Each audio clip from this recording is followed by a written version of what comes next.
आपका सवाल, जीवन पर संकट क्या है, पूजा क्यों करानी है। ठीक है, 127 नंबर दिए समय पर ख़त्म हो चुके हैं। ये आपका हाथ है, मेरा नहीं है। जिस उम्र पे आप चल रही हैं, आपकी लाइफ लाइन यहाँ पर कटी हुई है। ये कटी हुई लाइफ लाइन हल्की सी पीछे जुड़ रही है।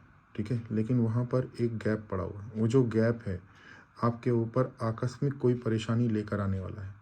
और ये समय 29 मार्च से लेकर सन 2032 तक कभी भी हो सकता है। शनि के जो 7.5 साल रहेंगे, वो आपके लिए भारी रहेंगे, क्योंकि आपके हाथ में शनि का ये पर्वत दबा हुआ है। और 35 साल के बाद की ये जो भाग्य रेखा आप देख रही हैं, ये टेढ़ी है। मैं दूसरे ज्योतिषियों से थोड़ा सा अलग हूँ।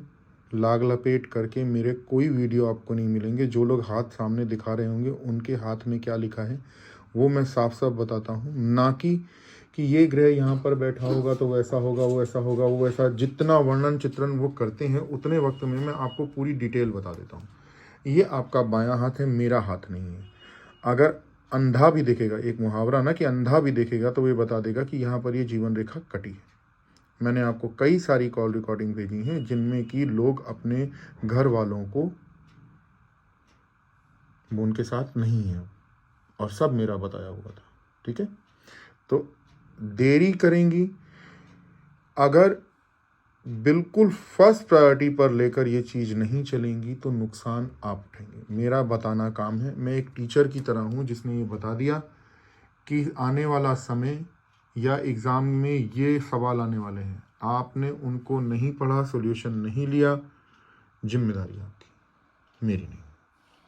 नुकसान कितना बड़ा होगा मैं नहीं बता सकता। हाँ, इतना ज़रूर बता सकता हूँ कि मेरे बताने पर, बात ना मानने पर मैक्सिमम लॉस किसी व्यक्ति का अगर हुआ है तो 1,000 करोड़ रुपए का बिजनेसमैन का हुआ है। नाम बता रहा हूँ। एनमार्ट कंपनी के गोपाल सिंह शेखावत करके एक मालिक थे सूरत के।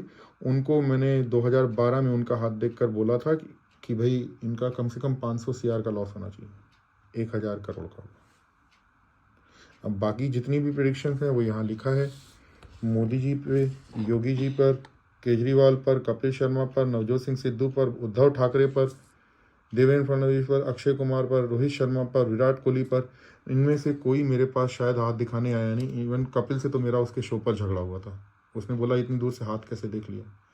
तो ये सारी चीज़ें जो हैं, ये इनकी कृपा है। सामने बैठे हैं भोलेनाथ, इनकी कृपा है। मैंने लिख दिया, आपको बता दिया, आपने मानना है नहीं मानना है, ये भी इनकी मर्जी है। हाथ में उसके लिए क्या करना पड़ेगा? पूजन करवाने पड़ेंगे। जो मैं पूजन करवाता हूँ वो पूजन करवाने पड़ेंगे। वो पूजा दूसरे पंडित 10,000 रुपये ज़्यादा लेते हैं। डंके की चोट पे कह रहा हूँ, 10,000 रुपये ज़्यादा लेते हैं। मैं 10,000 रुपये कम में करवा रहा हूँ। मेरे घर पे जो पूजा चल रही है, 3 पंडित 4 पंडित होते हैं, पूरा पूरा दिन बैठकर पूजा करते हैं। कल एक हमारे जानने वाले थे, वो भी इसी ग्रुप के अंदर हैं, वो मुझसे कह रहे थे कि पूरा दिन तुम्हारे यहाँ पंडित बैठ के पूजा करते, इतनी दक्षिणा लेता होगा, उतनी दक्षिणा लेता होगा। मैंने मेरे पंडितों को रेगुलर काम देने के लिए जजमान से भी कम पैसे लिए हैं, पंडितों से भी ज़्यादा जाप करवाया है।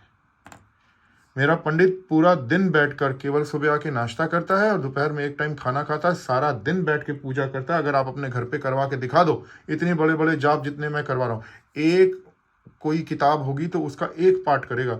मेरे पंडित एक एक दिन के अंदर 3-3 4-4 पाठ करते हैं। कई 100 चालीसा पढ़ जाते हैं। उन सबका फल आपको मिलता है, इसलिए जो है काम भी बनते हैं। पर क्या है ना कि लोगों के प्रमोशन हो जाए, गाड़ियां निकल आए, बड़े घर बन जाएं, किए हुए कमिटमेंट भूल जाते हैं। जब फंसते हैं तो फिर वो आते हैं। मेरा एक दोस्त है, कल आया था, रो रहा था।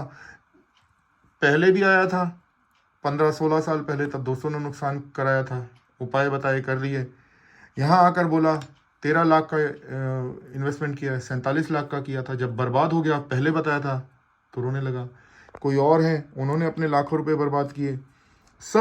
सबकी कॉल रिकॉर्ड करके और बता देता हूँ कॉल रिकॉर्ड कर रहा हूँ। ये नहीं कि ये छुपाता हूँ कि कॉल रिकॉर्ड कर रहा हूँ या वीडियो बना रहा हूँ। जो चाहता है कि उसका चेहरा दिखाया जाए, उसका चेहरा दिखाता हूँ। जो नहीं चाहता उसका चेहरा नहीं दिखाता हूँ। लेकिन आप मेरे ऊपर उंगली नहीं उठा सकते, क्योंकि मैं आप पर भरोसा नहीं करता हूँ। आप तो क्या है कि इंसान अपना वकील खुद होता है। वो तो कहेगा नहीं कि मैंने गलती नहीं की। मेरी माँ सामने बैठती तो मेरे कई बार मम्मी से झगड़ा हो जाता है कि जो मैं देख रहा हूँ बीच में मत बोलो, इसकी भोली सूरत पे मत जाओ, ये आदमी झूठ बोल रहा है। ये मेरा ऑफिस बना हुआ है, यहाँ पे मैंने सिद्ध करके अपने यंत्र रखे हुए हैं। सामने वाला आदमी चाहे जितना झूठ बोल ले, मैं नहीं मानता। आप भिखारी को मेरे सामने कपड़े पहना कर ले आइए राजा के, मैं बता दूंगा भिखारी है। मेरे पास एक विधायक साहब आए, हमारे किसी जानने वाले ने हाथ दिखाने के लेकर आया, तब मैं 500 रुपये फीस लिया करता था और हजरतगंज में मेरा ऑफिस हुआ करता था। वो पीछे पड़ गया कि नहीं, मैं बहुत गरीब आदमी हूँ, तुम्हारी इतनी फीस है 500 रुपये। उस वक्त 2007-8 में बहुत बड़ी फीस हुआ करती थी एक एस्ट्रोलॉजर के लिए। तो नहीं, मैं दे पाऊंगा। मैंने कहा तुम फीस नहीं दोगे, मैं एक शब्द आगे ना लिखूंगा ना बताऊंगा, तुम बहुत बड़े आदमी हो। उसने माफ़ी मांगी, 20 मिनट तक बहस करने के बाद, और ऐसे तमाम लोगों ने माफ़ी मांगी।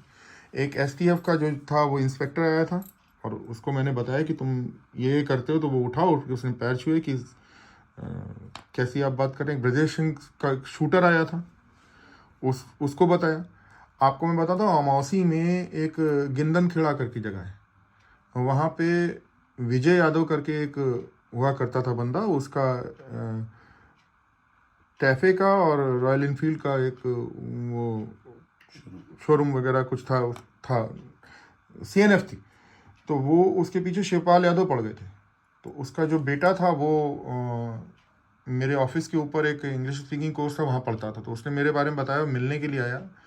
तो कहता है कि मेरे फादर को और मेरे बड़े भाई को जेल भेज दिया और शिवपाल मेरे पीछे पड़े हैं, उपाय करे। तो फिर मैंने जब उसके उपाय कराए, उसके बाद उसने मुझे अपने घर बुलाया था।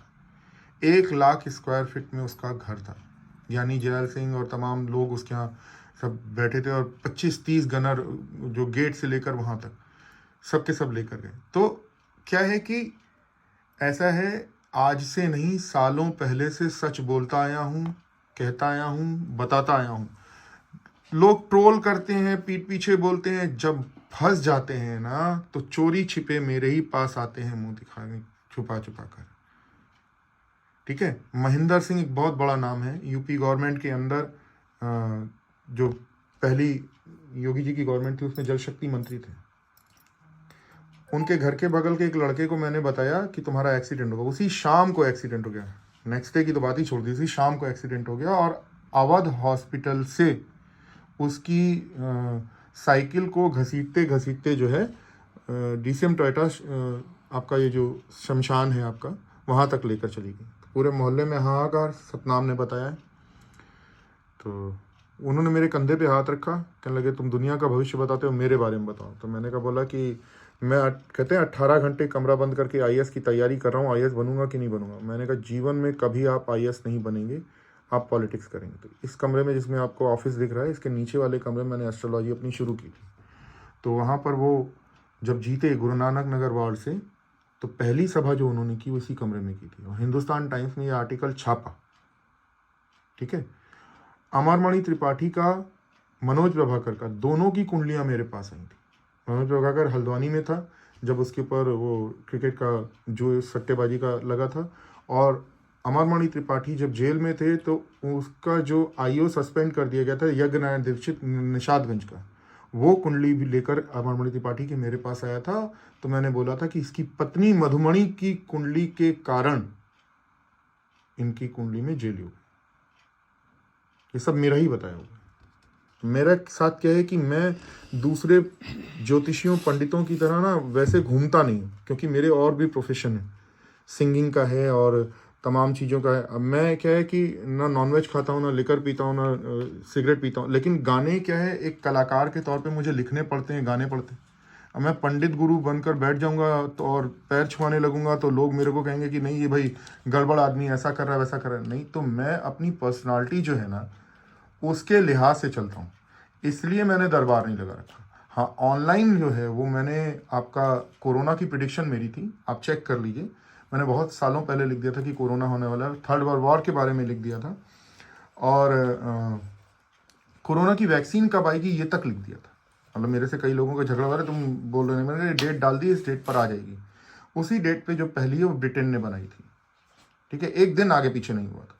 ये सारी प्रिडिक्शन और ये सारी कृपा जो है, ये शिववाणी ज्योतिष पर, ये भोलेनाथ की कृपा है ना, उनके भैया, कारण। आपने मेरे काम नाम का तो कुछ बताया नहीं, कर पाएंगे नहीं कर पाएंगे? मैंने आपको सबसे पहले बोला कि अपनी लाइफ सेविंग की पूजा करा लीजिए। 127 नंबर मेरे काउंटिंग में है। कईयों की फोटो उनके मरने के बाद पेपर में निकली और मैंने उस पर अपना नाम लिख कर डाला कि इन सबको मैंने सामने बैठकर बताया था। उसमें करना क्या है ये बताइए। अभी बता उसको छोड़ दीजिए। अभी बताता